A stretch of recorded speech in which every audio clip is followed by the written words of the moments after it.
کل ہم نے بات کی تھی کہ صرف یہی دو سیاسی خاندان کو سسٹم سپورٹ کیوں کر رہا ہے۔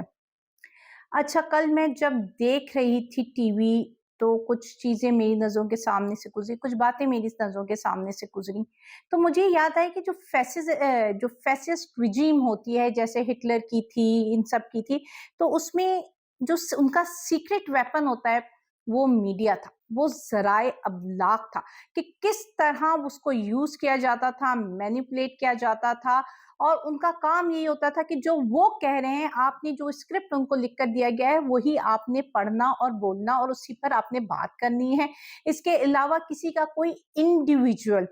نظریہ نہیں ہو سکتا، انڈیویجول اوپینین نہیں ہو سکتی، بس وہی اوپینین جو ایک اسٹیٹ آپ کو اوپینین دیتا ہے وہی آپ کی اوپینین ہونی چاہیے۔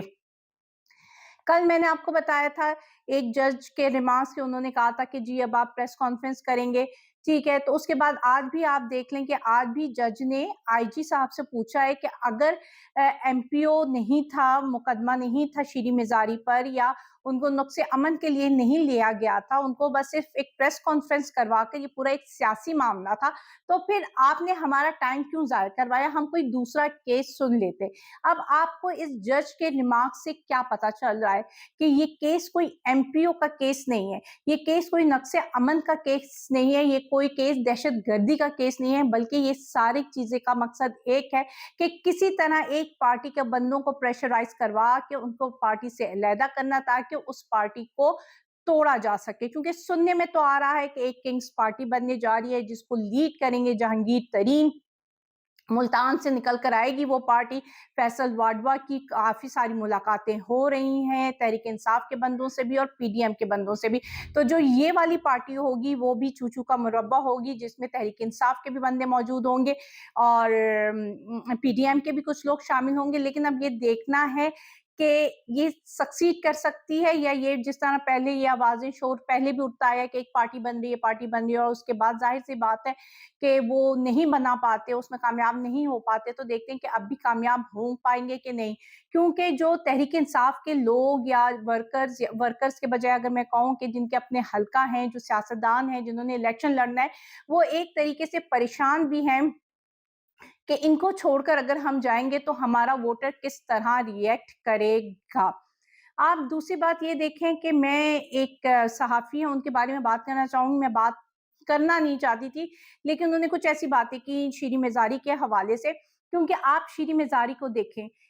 وہ ایک پی ٹی آئی کا لاس نہیں ہے اگر انہوں نے سیاست سے انکار کر دیا، it's a loss to Pakistan politics, مطلب جتنا ان کا اسٹرانگ جو ہے سٹینس رہا ہے، فرم سٹینس رہا ہے کسی بھی چیز کے بارے میں، یا ان کا ویژن اتنا کلیئر ویژن رکھتی کہ وہ کسی بھی معاملے میں لے لیجئے، پھر ان کی گرپ دیکھیے national international defence and strategy کے میٹرز کو لے کر، فورن افیئرز کو میٹر کو لے کر، سیکیورٹی کے میٹر کو لے کر، ایک ہائیلی ایجوکیٹڈ عورت۔ آج آپ پاکستان کے پریزنٹ پولیٹیکل جو پالیٹکس ہے اس میں مجھے